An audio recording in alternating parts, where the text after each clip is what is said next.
भैया जल्दी भोजन कर, तेरा समय होने वाला है। ठीक रात्रि के 12 बजे बुलाया गया भद्रकाली माता के सामने और भरत से कहा, भरत, और भद्रकाली माता के सामने खड़ा कर दिया। सरदार ने कहा कि कुछ कामना है? मनुष्य से पूछा गया तो मनुष्य भरत जी महाराज कुछ नहीं कहते, प्रभु का स्मरण कर रहे हैं। माता के सामने खड़ा कर दिया, खड़ग का पूजन हुआ, नीचे को गर्दन भरत ने की है।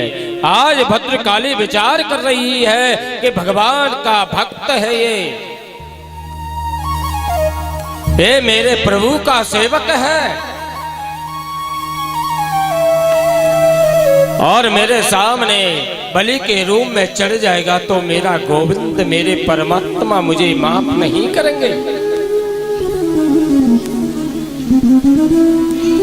और तुरंत ही आए सरदार ने ऊपर की तरफ खड़क किया है और नीचे की तरफ भरत का सिर था जो ही उघारने लगे हैं और माता की मूर्ति में से तथैयमाना बपतो चाटा मूर्ति बीच में से फट जाती है। अपना विकराल रूप धारण करके खड़ग को छीन करके सरदारों का मुंड काट करके और ताजा ताजा रक्तपान करने लगे। ताजा ताजा रक्तपान जो ही करने लगी और मुंडों से कुंदुक के समान खेलने लगी है बंदूक। आज दूर से भरत जी महाराज इस दृश्य को बंधु देख रहे हैं। थोड़ी देर में आज दुर्गा मैया ने आकर के आज भरत जी महाराज को अपने कलेजे से चिपका लिया है। लाड़ दुलार करने लगी भरत जी से और लाड़ दुलार करके अदृश्य हो जाती है। समय प्रातः काल हुआ है। भरत जी महाराज बाहर निकले मंदिर से। गांव के लोगों ने नवीन नवीन वस्त्र छीन लिए, पहले थे जैसे हो गए। भाभियों ने विचार किया कि ये भजन करता है कि ढोंग धतूरा करता है। आज इसकी परीक्षा ली जावे। समय पर ठीक 12 बजे भोजन करने के लिए आ जाता है। आज इसकी परीक्षा ली जाए। ये वास्तविक भजनानंदी होगा तो कुछ नहीं कहेगा।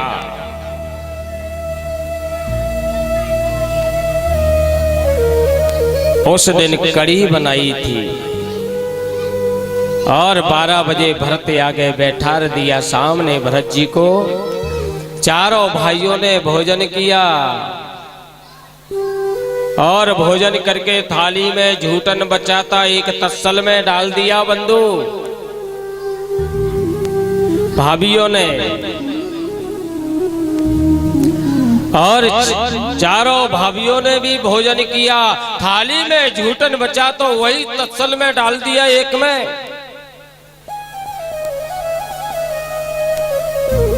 अपना झूठन भरत के सामने रखा। भरत के हाँ आ जाओ, भोजन तैयार है। आज झूठन भरत के सामने रखा। एक भाभी ने कहा कि भरत रुकियो जरा। भाग करके गई है, बर्तन में कड़ी चिपकी थी, उसे खरोच करके उसको भी लाई और उसको भी पटक दिया भरत के सामने।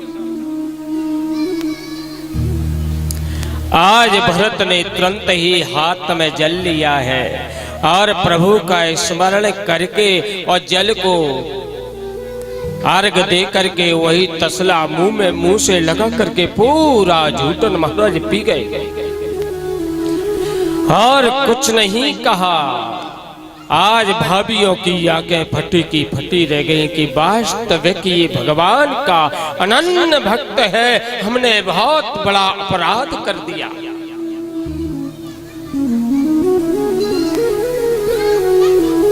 एक बार की बात रहे, रहुगण नाम को राजा तत्व ज्ञान का उपदेश सीखने के लिए जा रहा था। तत्व ज्ञान का उपदेश सीखने के लिए जा रहा था तो पहले पालकी में 4 कंधा देने वाले लगते थे, उनसे कहार बोला जाता है। एक कंधा देने वाला बीमार हो गया, महाराज एक नहीं आ सकता, वो बीमार है। तो राजा ने कह दिया कि मेरे राज्य में किसी को पकड़ लो। तो महाराज भरत जी महाराज को ही पकड़ लिया और कंधा देने के लिए आगे लगा दिया बंदूक। और जो ही आगे लगाया, आज भरत जी महाराज नीचे को गर्दन डाल करके चल रहे हैं और रहुगण उस पालकी पर बैठ करके जा रहा है। चैटियों का झुंड सामने आकर के मिला। आज भरत जी महाराज ने छलांग मारी है। जो ही छलांग मारी तो राजा का सिर लकड़ी से बड़े जोर से टकराया। अरे भैया आराम में चलो, छलांग मत मारो। तीनों कहार कहने लगे कि महाराज ये नया कहार है, कंधा देने वाला, तो वो ठीक तरह से नहीं चल रहा। दोबारा से चैटियों का झुंड फिर दोबारा से मिला और फिर दोबारा से छलांग मारी है, बड़े जोर से लकड़ी में टकराया सिर। आज राजा उस पालकी से कूद पड़ा और कहने लगा, अरे भाई कौन है ये कहार? देखा तो हट्टा कट्टा मोटा ताजा है। किस्तुल्यम कार्श्यम व्यादाई आदश्च, मोटा ताजा है, ताकतवर है, जवान है, फिर भी तू छलांग मार रहा है। तू जानता नहीं है कि मैं कौन हूं? मैं कौन हूं? मैं इस राज्य का मालिक हूं, राजा हूं। मैं तुझे इतना मारूंगा, इतना मारूंगा कि तू मर जाएगा।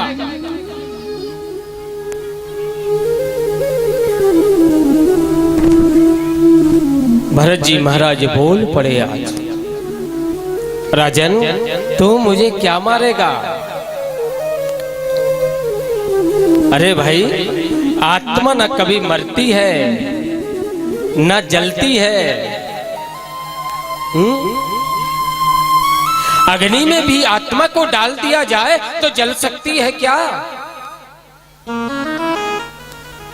पानी में डाल दिया जाए तो गीली हो सकती है क्या?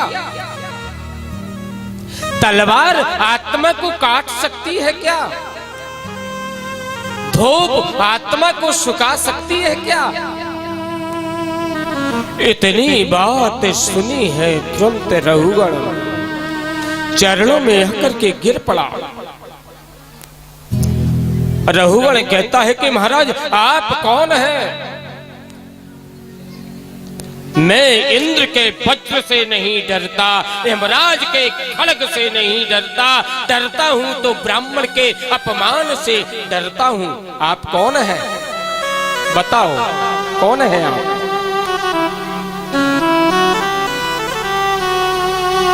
आज भरत जी महाराज बोल पड़े, मैं एक ब्राह्मण हूं। आप तत्व ज्ञान का उपदेश सीखने के लिए अहंकार में व्यक्ति जाता है और उसकी कुछ समझ में नहीं आती बंधु। कुछ सीखना पड़ता है तो नभ करके ही बैठना पड़ेगा, नभना पड़ेगा। और आज भरत जी महाराज से अनेकों प्रश्न पूछे हैं महाराज रघुगण ने। भरत जी महाराज कहने लगे कि ये शरीर है, एक वस्त्र है बंधु।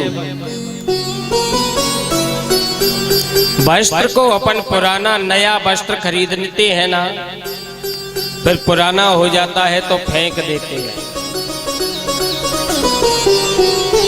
ठीक इसी प्रकार से आत्मा है, शरीर रूपी नए वस्त्र में जाकर के प्रवेश कर जाती है और पुराना वस्त्र पड़ जाता है तो उस वस्त्र को त्याग करके नए वस्त्र में प्रवेश कर जाती है।